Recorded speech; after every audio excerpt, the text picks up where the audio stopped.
bagaimana sih sejarahnya ya, Bro?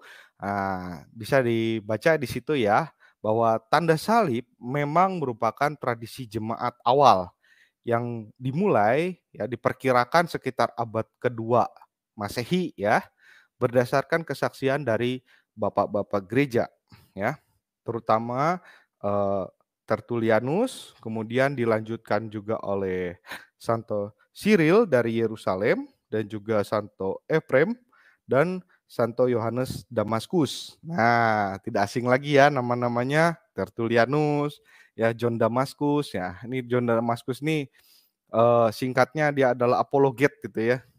Di zaman itu cukup terkenal gitu ya, bahkan sampai ke kalangan, agama server sebelah lah yang tidak perlu saya sebutkan. Kemudian jadi walaupun kita tidak, membaca ajaran mengenai tanda salib ini, dilakukan oleh para rasul ya di dalam Alkitab, namun bukan berarti ya, ini perlu digarisbawahi ya, bukan berarti bahwa tanda salib ini tidak alkitabiah, nanti akan kita bedah gitu ya. Di mana sih ayat Alkitab yang mendukung adanya sebuah tanda ya seperti ini gitu. Jadi ini bukan tanda yang sembarangan teman-teman. Tanda salib ini maknanya sungguh sangat amat dalam, jero pisan gitu. Nah, ya, ini ada satu penggalan menarik ya gitu. Ketika saya membaca ini teman-teman di dalam, Sinaksarion ya, mengenai kisah tentang Rasul Yohanes gitu ya. Ternyata ya teman-teman, bahwa membuat tanda salib ini tuh tidak sekedar mulai dari abad kedua waktu di zaman Tertullianus yang tadi saya sebutkan ya.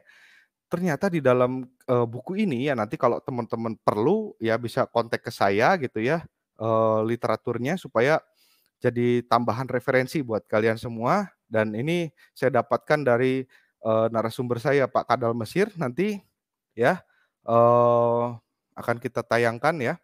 Nah, di sini dikatakan ya bahwa Rasul Yohanes ya, murid yang paling dikasihi Yesus ya, dia memegang tangan seseorang dan 3 kali dia membuat tanda salib mulia pembawa hidup gitu. Jadi sebenarnya praktek tanda salib ini ternyata sudah dilakukan sejak para rasul gitu ya.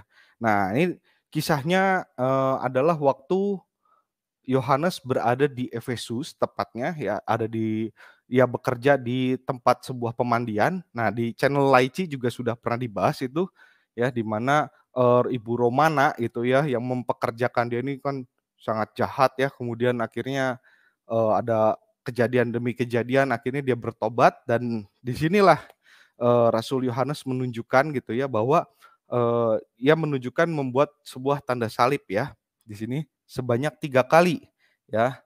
Ini yang saya lingkarin ya, 3 kali dan membuat tanda salib mulia, pembawa hidup gitu. Nah, di dalam buku ini juga ya, tidak hanya pada saat, Rasul Yohanes berada di Efesus ya, kemudian di Patmos pun juga dia, menggunakan itu, kemudian pada saat kembali ke Efesus gitu ya, ada di buku ini diceritakan ada, seorang yang sudah putus asa ya, karena, beban hidupnya terlalu berat gitu, kemudian dia membuat tanda salib ya, ingin bunuh diri tapi membuat tanda salib, habis itu, ketika dia minum racun, karena sudah buat tanda salib lagi dia tidak jadi mati gitu. Nah, ada di dalam buku ini kalau nanti teman-teman perlu boleh nanti kontak saya. Nah, ini kalau dalam buku versi bahasa Inggrisnya ya, di sini juga dituliskan ya, jadi Rasul Yohanes ya, Life Giving a Cross ya, Life Giving Cross gitu ya, terjemahan yang tadi gitu. Ini, sebatas tambah literasi aja ya buat teman-teman supaya, menambah wawasan bahwa ternyata ya bisa diperkirakan juga bahwa penggunaan tanda salib ini ya, bukan dimulai pada saat abad kedua saja, tetapi abad pertama juga sudah dimulai gitu ya. Di mana zaman itu adalah Rasul Yohanes masih hidup. Ya kita tahu bahwa Rasul Yohanes itu adalah, eee, murid yang paling lama hidupnya ya, kurang lebih mungkin bisa sampai antara 95 atau 110-an tahun ya, gitu. Oke, kita lanjut ya. Nah, sekarang kita lihat ya pendapat dari Bapak Gereja ya, salah satunya adalah Tertullianus ya. mengajarkan dalam the core meal, yang ketiga ya, dalam perjalanan kita, dan pergerakan kita pada saat kita masuk atau keluar, pada saat kita berbaring ataupun duduk, apapun pekerjaan yang kita lakukan, kita bisa menandai dahi kita dengan tanda salib, ya. Nah kan, jadi ya, dengan segala sesuatu kegiatan yang kita lakukan, kita bisa ya menyatu ya, dengan menggunakan tanda salib ini supaya apa yang kita lakukan ini semoga bisa sama ya, istilahnya satu frame dengan apa yang jadi kehendak Sang Bapa, begitu. Oke, ya. Kemudian, Santo Cyril dari Yerusalem, ya, ini dicatat, tahun 315 ya, sampai 386. Wah, ini masih abad ketiga nih, guys, ya. Nah, dalam katekesis ya, bab 13, halaman 36 mengajarkan, "Maka mari kita tidak merasa malu untuk menyatakan Yesus yang tersalib, biarlah tanda salib menjadi materai kita yang dibuat dengan jari-jari kita di atas dahi, atas makanan dan minuman kita, pada saat kita masuk ataupun keluar sebelum tidur, ketika kita berbaring, dan ketika kita bangun tidur, ketika kita berpergian, ataupun ketika eh, kita melakukan kegiatan apapun."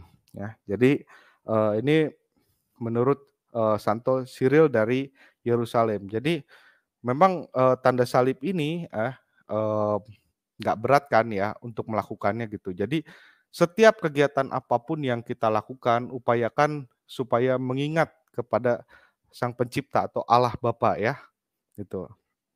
Oke, kemudian dari Santo Efrem dari Syria tahun 373 ya.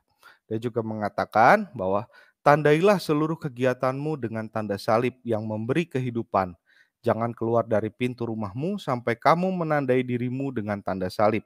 Jangan mengabaikan tanda ini, baik pada saat sebelum makan, minum, tidur, di rumah maupun di dalam perjalanan. Tidak ada kebiasaan yang lebih baik daripada ini. Biarlah ini menjadi tembok yang melindungi segala perbuatanmu, dan ajarkanlah ini kepada anak-anakmu sehingga mereka dapat belajar menerapkan kebiasaan ini ya. Jadi memang sudah dibiasakan ya dari zaman baheula gitu ya, zaman kekristenan awal tuh muncul gitu. Jadi tanda salib ini bukan tanda yang main-main kawan-kawan ya, ternyata maknanya sangat dalam gitu ya. Bahkan setiap kegiatan kita tuh supaya kita senantiasa mengingat ya kepada eh, Tuhan ya, kepada Allah begitu. Dan setiap apa yang kita lakukan supaya sesuai dan seturut kehendaknya begitu. Oke, kemudian nah ini Santo Yohanes Damaskus ya di tahun 676 sampai 749 beliau mengajarkan seperti ini. Tanda salib diberikan sebagai tanda di dahi kita, sebab dengan tanda ini kita umat yang percaya dibedakan dari mereka yang tidak percaya. Nah, ini ya. Jadi jangan ragu, jangan malu ya ketika kita berada di manapun gitu ya, eee, membuat tanda salib ini sebagai identitas kita gitu. Karena inilah yang membedakan gitu ya. Ketika misalnya kita, makan bersama dengan teman gitu ya, walaupun tidak seiman, tetapi kita jangan malu ataupun jangan ragu untuk menggunakan ini gitu ya. Misalnya kumpul sama teman-teman lagi makan gitu ya, sebelum makan kita ingat gitu loh, bahwa apa yang kita makan supaya itu juga bisa berdampak baik untuk kita sendiri, ya, gitu. Oke.